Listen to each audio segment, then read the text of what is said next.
Hello my loves, welcome back to my channel, or welcome to my channel. If you are new here, hi, hello, my name is Loey. This is a video I have been sitting on the idea of for God honestly knows how long.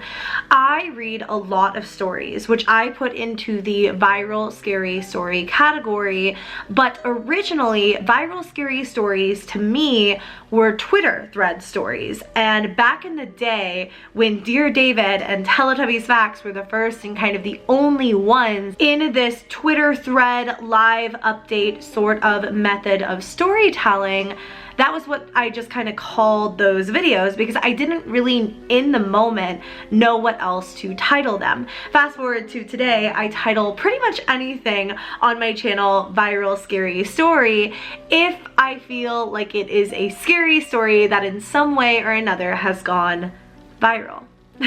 Pretty to the point, huh? Today I really wanted to specifically talk to you guys about my top favorite, and I was gonna say top 5, but I actually don't know what number it's gonna be. I don't know how many I'm gonna want to list when I start thinking about my absolute all-time favorite Twitter thread stories. Going through this list, almost all of them were told as fact from the posters, like actual legitimate Twitter account. Some of them are alternate reality games, which are kind of fictional stories told as though they are real, but they're not. They are an alternate reality game, as if this is something that's happening in an alternate reality. I tend to be drawn towards stories that come across as mostly realistic, or stories that are told in a reality in which I exist in. Anyways, enough blabbering. Before we jump into this video, I wanted to quickly thank the sponsor of today's video, Audible. If you don't know what Audible is, you must have been living under a rock, but I will quickly explain it for you. Audible is the leading audiobook service with an unmatched selection of titles. On top of actual audiobooks, Audible actually has Audible Originals,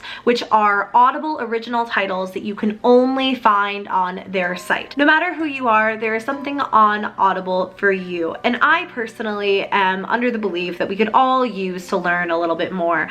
I am not someone who regularly has the time to sit down and read an entire book, but I certainly have time when I'm on a plane, in the car, getting my groceries, to listen and absorb information that way. Plus, like I already said, Audible has Audible Originals, which are original titles you cannot find anywhere but the Audible platform. These originals are created by storytellers from theater, journalism, literature, and so much more. If you guys want to get started with your Audible free trial, I have an exclusive 30-day free trial just for you guys in which you can get one free audiobook.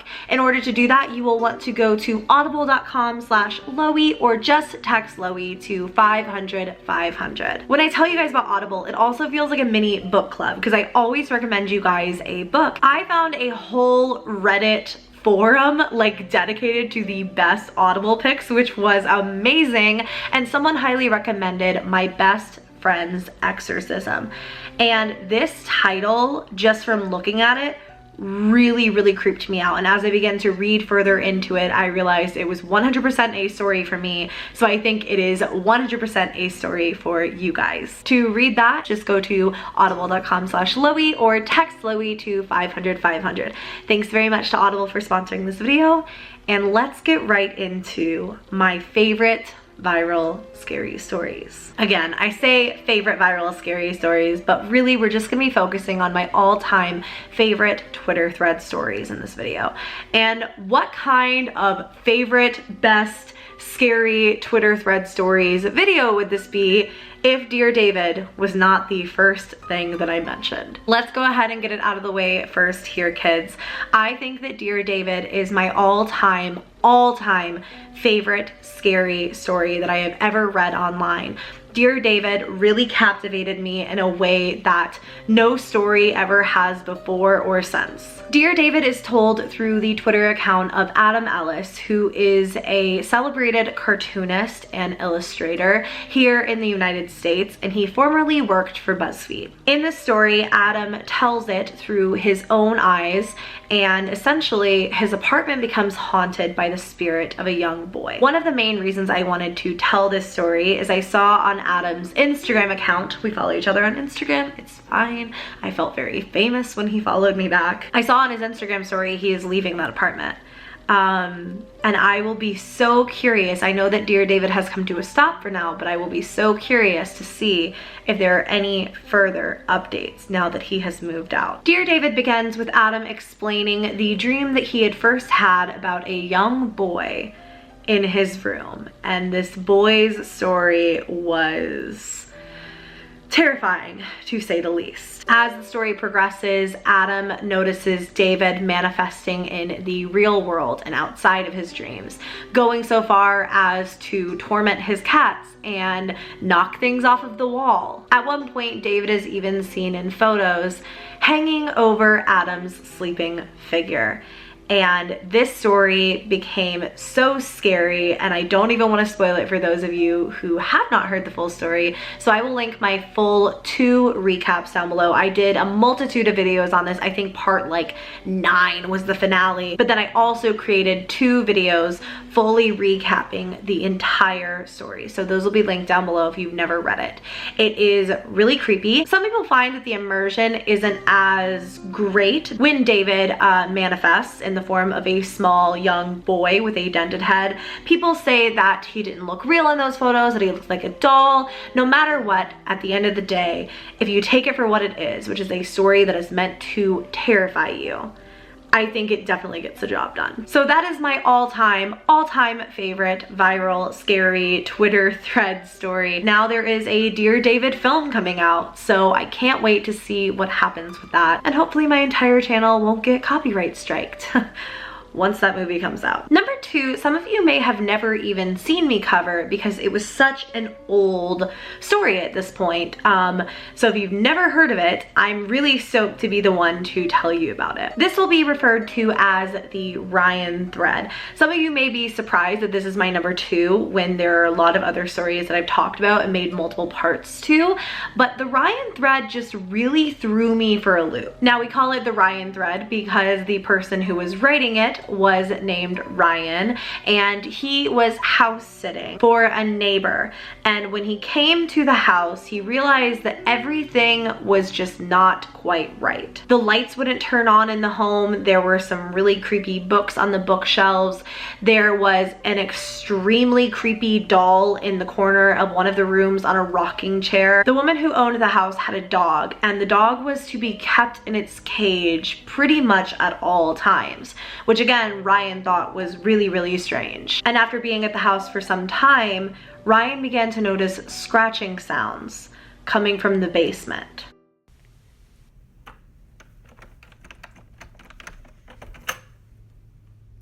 At one point, as Ryan is walking through the home and filming it, he re-enters one of the rooms, the one specifically with the creepy doll, to find that her head had moved and was now facing him. As if that wasn't creepy enough, he then found nails under the bed in the room that the doll was in.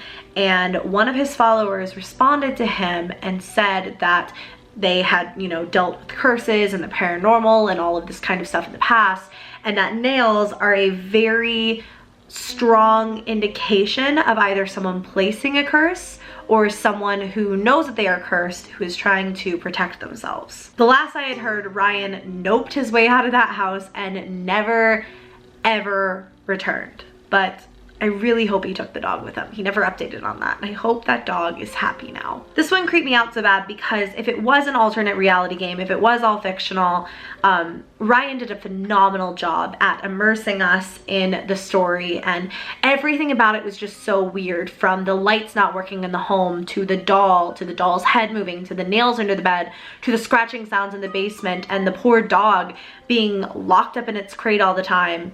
It was a very interesting story, and one that I wish had continued, but I'm more led to believe that it is real because it didn't continue. It just stopped once Ryan decided to get the heck out of the house. As long as we are on the topic of haunted houses, the next one that I want to mention is the BEDIINK thread. This one was so cool because I had reached out to the writer of this story, the person who documented all of this, and her sister actually watched my videos and I think still watches them. So hi, if you are watching. I have dubbed the BEDIINK thread that because the person who wrote it, that was her at the time. She documented her experience living in a haunted house. Now, her home was hands down one of the craziest paranormal hotspots I had ever seen, and actually to this day I think her story is 100% true. It begins with her mother and her sister all sitting in the dining room when they hear somebody yelling from upstairs. They call the police because nobody is supposed to be upstairs, and when the cops go to investigate the home, somebody responds to them. Like, it's in a police record that somebody responded to them from within the home, but when they burst in, nobody was there. Things got so bad within the home that they had to sell it and move. And when I tell you things got so bad within this home that they had to do that, it's no exaggeration. The BEDIINKs had a family friend over. Her name was Liz, and she basically walked through the house and told anything that was not of light and love and God to get out of the house. And the entire house shook as though there was like a massive earthquake. Things would seemingly get better and then worse in this situation, getting to the point even where the writer's sister seemingly became possessed and was not in her right frame of mind. Once they left the home, the activity immediately stopped. Even their grandmother, who lived in the home with them, who was very, very ill, suddenly and without explanation regained her strength and was feeling healthier than ever. So it was definitely something where it was sucking energy from all of them. Now, after that point, and after the thread had gained some notoriety, a lot of paranormal investigation teams within the area wanted to go check out the house.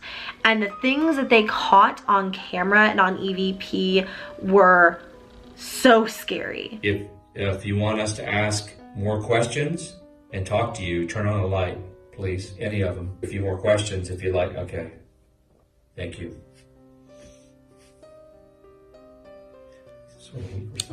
That one was strong. I think the part that creeped me out the most was an EVP in which you can very distinctly hear a man saying, "I hear your voice." Oh, it gives me chills just to think about it.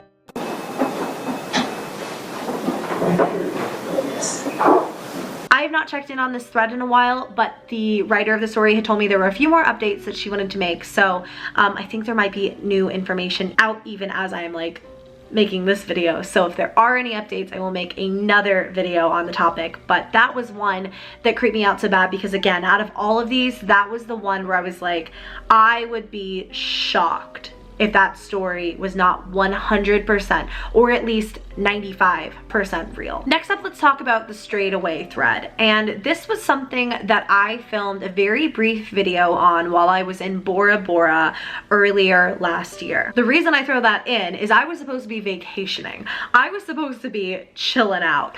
It was a brand trip, but I was supposed to be tripping with Tart sisters, and I could not focus on anything because of the amount of tweets and the terror surrounding this thread. And I'm glad that I went ahead and made the video because, to my best knowledge, I think that the original writer of the story deleted everything or privated their account or something. But the original writer was named Ty, and Ty wrote a story all about a voicemail that they had received. And I'm just gonna kind of let you listen to a bit of it yourself from the video that I originally posted. Delta, Alpha, November, Golf, Echo, Romeo, Sierra, Oscar, Sierra, India, Tango, India, Sierra, Delta, India, Romeo. That message basically spelled out danger, SOS, they are not human, along with coordinates. And the coordinates were very, very close to the crashing site of the Malaysian plane that had gone down, I think, a few years prior. Now, like that isn't scary enough, Ty began getting emails, DMs rather, I'm an old lady, sorry, from a lot of random accounts in Morse code and various codes that related to this voicemail. Things saying, take down the tweets, this is classified information, and if you don't remove it, there will be consequences. It could have just been people trolling, but at the end of the day, I can't imagine getting that voicemail with random coordinates, a warning SOS message in it, and then having people telling you this is classified information, take it down. Nobody ever really figured this one out, I don't think. There were a lot of theories behind it, behind perhaps it being a black box, the final recorded message from the Malaysian flight that went down. People said it might have just flat out been a hoax and maybe this person did it themselves, maybe it was a spam caller, maybe it was someone trying to scare them. But at the end of the day, we never really got a conclusion on the story, and nobody ever really figured out why that message went out to begin with. But just listening to it again now, it is eerie. Next up on the list, we have an infamous story. Teletubbies Fact has to be on my list of all-time favorite Twitter stories, as much as it also frustrates the ever-living crap out of me. I pity you if you were not around during the Teletubbies Fact days.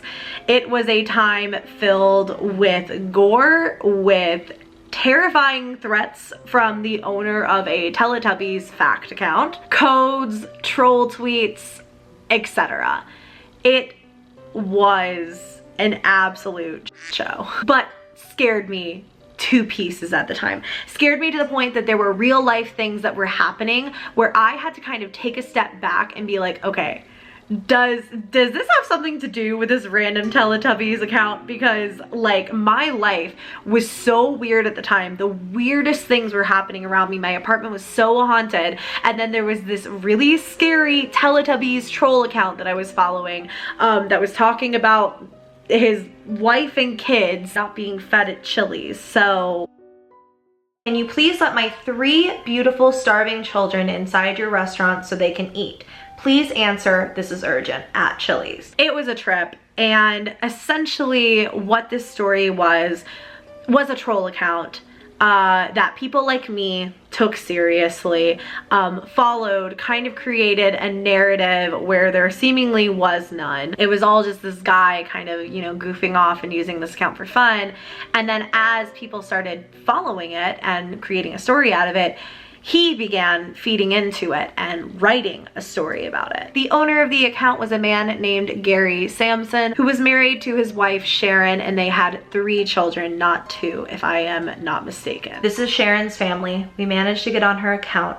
If anyone has any information on Sharon's disappearance, please let us know. Teletubbies Fact quoted this and said, you will never find her. The account had other accounts that were tied into it, such as Gary Sampson 1117. Again, if I'm not mistaken, I'm doing a lot of this from memory, which was Gary's actual account. Then there was a Sharon account as well. There was even a Teletubbies bot that Gary would retweet on the regular. And essentially I was even wondering if that had something to do with the story. I mean, with this one, there was nothing but clues. There was no shortage of creepy videos, creepy clues, creepy code to decipher. The owner of this account was not particularly friendly for the most part, but he certainly was interactive.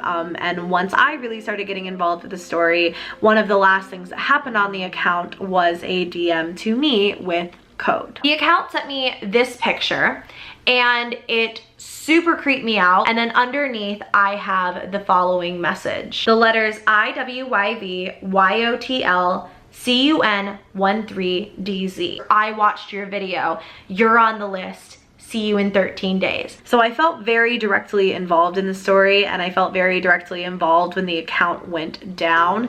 It certainly changed the way that I follow these stories. And last year when Gary made a very brief return on his Gary Samson 1117 account, I did not touch it with a 10-foot pole. I'm grateful now that I have the opportunity to work with alternate reality game writers who want me involved in their stories, such as the writer of Gregory 88, as well as the writer behind The Sun Vanished. TeletubbiesFact didn't really want me or anyone near his story. It's definitely something now where I think that if somebody reacted like that to me covering their story, I would not continue to follow it. In the moment following his story, he sent me, you know, images of gore and made me feel very unwelcomed in this storyline or in the timeline or whatever. And I think that now I would not follow something like that, which is why I did not feed into the attempts of him coming back last year. It was still a really good story, and I think that the guy was a really good alternate reality game writer. Whether he stumbled into it on accident or not, I think that the story was creepy. I think it did have a plot that was unnerving. I think that the way that he fed into the interactions with the fans was really cool, and I miss it a lot, but my brain was fried in the weeks and months covering that story. It was also how I met one of my best friends, Carter, which is so weird to think about now. He was the one who helped me gather a lot of information on this story, and also one of the ones who so wholeheartedly stood up for me when the writer of that story was blaming me for a lot of the things that wound up going wrong in the end. So a lot of good things came out of it too. So that one's still a bit of a touchy subject, but one I wanted to mention nonetheless. I was gonna make this a top 5, but let's go ahead and talk about Gregory 88, because I think that Gregory 88 is one of the best written, immersive, incredible scary stories we have ever seen in this Twitter format of writing. Gregory 88 seemingly started out as a normal Twitter account with the owner of the account tweeting out various things about TV shows, etc.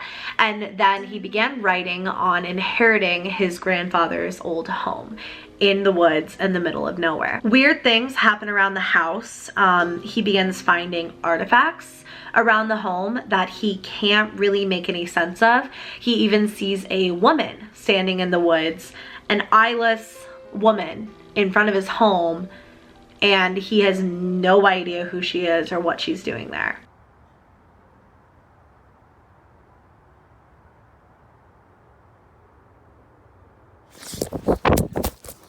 This story has incredible plot that is seemingly thought out from the first tweet, and I think that that is what sets it apart from everything else that I have mentioned previously. I think a lot of these were one-off tweets that went viral and got some notoriety, and then the threads became increasingly popular, and the writers sort of felt the need to continue with the threads out of obligation to followers. However, Gregory 88 is a freaking masterpiece, man.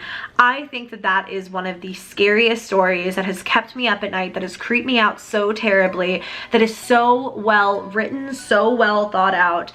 Everything about it seemed to be planned. As Greg continues to live in his grandfather's old house, things just get weirder and weirder and weirder. The climax of the story being when the eyeless woman literally breaks into his home. I highly recommend checking out this series for yourself if you have not already. I will link my first video on it down below and you can fall down the rabbit hole.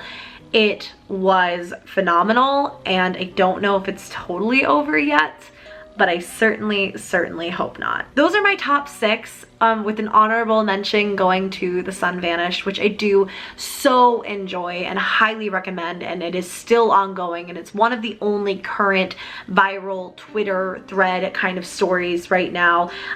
It's just something where I really enjoy reading it. I don't feel like I lose myself in it as much because it's kind of about the end of the world, the apocalypse. As much as it is believable and it's realistic, it's not happening in my day to day. It doesn't feel like it could be in this reality, if that makes any sense, whereas a haunted house feels very plausible, totally like real to me, and I can get very creeped out by it. But then again, also I say that and then I mentioned a guy who runs a Teletubbies fan account in this top favorites video, who has like murdered his whole family. So I just don't want anyone to think I'm like leaving the sun vanished out of this, because I think that the writer of that story is kind of in a category all of his own. I think he needs to write a book, man. He is so great, and that's kind of my honorable mention that I will say go follow that as well if you have not already. All right, so those are my top favorite viral scary Twitter stories of all time. What a video. I've been filming this for quite a while. I've been rewatching my old videos as I go, so I hope you all enjoyed this. If you did, give me a thumbs up. Please subscribe to my channel if you haven't already. I love you all so very much, and I will see you in my next video. Bye.